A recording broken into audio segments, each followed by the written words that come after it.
समाजवाद एवं साम्यवाद पाठ 2 अति लघु उत्तरीय प्रश्न है। पूंजीवाद क्या है? ऐसी अर्थव्यवस्था जिसमें वस्तुओं के उत्पादन तथा उसके संचालन पर किसी निजी व्यक्ति या संस्था का अधिकार होता है तो उसे पूंजीवाद कहा जाता है। इसमें उत्पादन का उद्देश्य मतलब जो उत्पादन किया जाता है उसका मुख्य उद्देश्य अधिक से अधिक लाभ कमाना होता है। खूनी रविवार क्या है? उत्तर 1905 ईस्वी के रूस जापान युद्ध में रूस पराजित हो गया। विफलता के बाद बचे खुचे फटेहाल सैनिकों के वापस लौटने पर जन आक्रोश यानी जनता के आक्रोश के कारण क्रांति हो गई। निहत्थे लोगों का समूह यानी कि ऐसे लोग जो प्रोटेस्ट कर रहे थे प्रदर्शन करते हुए सेंट पीटर्सबर्ग स्थित महल की ओर जा रहा था, जिस पर जार की सेना ने गोलियां लिखा है बरसाई, जिसमें हजारों लोग मारे गए। यह घटना 9 जनवरी 1905 ईस्वी को रविवार के दिन हुआ था। उस दिन रविवार था, इसलिए इसे खूनी रविवार के नाम से जाना जाता है, जिसे खूनी रविवार कहा जाता है। प्रश्न अक्टूबर क्रांति क्या है? लेनिन ने बल प्रयोग द्वारा केरेंस्की के सरकार को उलट देने का निश्चय किया। सेना और जनता दोनों ने उनका साथ दिया। 25 अक्टूबर 1917 को बोल्शेविकों ने पेट्रोग्राद के रेलवे स्टेशन, बैंक, डाकघर, टेलीफोन केंद्र, कचहरी तथा अन्य सरकारी भवनों पर अधिकार कर लिया। केरेंस्की रूस छोड़कर भाग गया। इसे अक्टूबर क्रांति कहा जाता है। जब केरेंस्की रूस छोड़कर भाग गया और ये जो क्रांति हुआ उसी को अक्टूबर क्रांति कहा जाता है। सर्वहारा वर्ग किसे कहते हैं? समाज का वैसा वर्ग जिसमें किसान, मजदूर एवं आम गरीब लोग शामिल हों, वैसे वर्ग को सर्वहारा वर्ग कहा जाता है, जिसमें किसान, मजदूर और आम गरीब लोग रहते हैं। अगला क्वेश्चन, क्रांति से पूर्व यहाँ पर छूट गया है।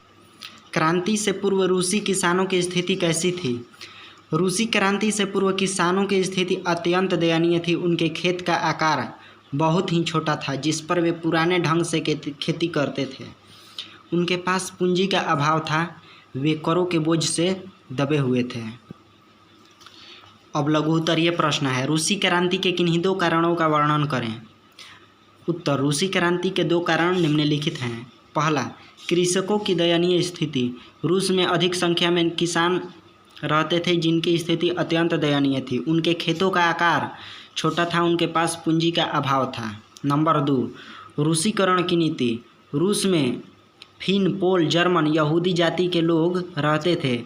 ये अलग अलग भाषा बोलते थे। इनका रस्म रिवाज अलग अलग था, लेकिन जार निकोलस II ने अल्पसंख्यकों पर रूसी भाषा, शिक्षा और संस्कृति लादने का प्रयास किया, जिसके वजह से लोगों का आक्रोश बढ़ता गया।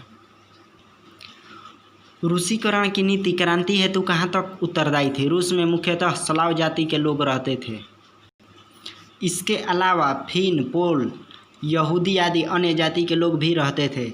ये अलग अलग भाषा बोलते थे। इनका रस्म रिवाज भी अलग अलग था। जार निकोलस II ने रूसीकरण की नीति अपनाई या बनाई। रूसीकरण की नीति जिसके अंतर्गत लोगों पर रूसी भाषा, शिक्षा, संस्कृति लादने का प्रयास किया गया। इससे अल्पसंख्यकों में हलचल मच गई और लोगों का आक्रोश शासक के प्रति बढ़ता गया। साम्यवाद एक नई आर्थिक एवं सामाजिक व्यवस्था थी। कैसे? 1917 ईस्वी से पूर्व रूस में किसानों, मजदूरों और सामान्य लोगों का जीवन अत्यंत ही दयनीय था। 1917 ईस्वी में रूस में लेनिन के नेतृत्व में साम्यवादी क्रांति हुई, जिसके बाद सत्ता की बागडोर सर्वहारा वर्ग यानी कि किसान, मजदूर और आम जनता के हाथों में आ गई। उत्पादन पर अब पूरे समाज का अधिकार हो गया। अतः हम कह सकते हैं कि साम्यवाद एक नई आर्थिक और सामाजिक व्यवस्था थी। अगला प्रश्न, नई आर्थिक नीति मार्क्सवादी सिद्धांतों के साथ समझौता था। कैसे? लेनिन एक कुशल सामाजिक चिंतक तथा व्यावहारिक राजनीतिज्ञ था। उसने माना कि समाजवादी व्यवस्था लागू कर एक साथ पूरी दुनिया से टकराना संभव नहीं है। इसके लिए उसने 1921 ईस्वी में एक नई नीति की घोषणा की जो कि मार्क्सवादी सिद्धांतों के तथा मूल्यों से मिलता जुलता था। इसलिए हम कह सकते हैं कि नई आर्थिक नीति मार्क्सवादी सिद्धांतों के साथ समझौता था। यानी कह रहा है कि लेनिन एक कुशल चिंतक तथा व्यवहारिक राजनीतिज्ञ था। वह मानता था कि वह समाजवादी व्यवस्था लागू कर एक साथ पूरी दुनिया से टकराना संभव नहीं है। यानी पूंजीवादी एक साथ पूंजीवादी दुनिया या पूरी दुनिया से टकराना संभव नहीं है। इसके लिए उसने 1921 में एक नीति की घोषणा की जो मार्क्सवादी सिद्धांतों के तथा मूल्यों से मिलता जुलता था। इसलिए हम कह सकते हैं कि नई आर्थिक नीति मार्क्सवादी सिद्धांतों के साथ समझौता था। प्रथम विश्व युद्ध में रूस की पराजय क्रांति हेतु मार्ग प्रशस्त किया। कैसे? प्रथम विश्व युद्ध में रूस की पराजय के कारण रूस में क्रांति हुआ। कैसे? क्वेश्चन कह रहा है। उत्तर, प्रथम विश्व युद्ध में रूस की सेना मित्र राष्ट्र के तरफ से युद्ध कर रही थी, लेकिन लगातार उनका हार हो रहा था। सरकार रूस की जनता को बाहरी मामलों में उलझाना चाहती थी। सेना की हार का वजह अच्छे हथियार की कमी तथा पर्याप्त भोजन की असुविधा था। जार निकोलस II के द्वारा युद्ध में शामिल हो जाने पर मौका पाकर उसकी रानी रास्पुटिन के साथ षड्यंत्र करने लगी, जिससे राजा की प्रतिष्ठा और भी गिर गया।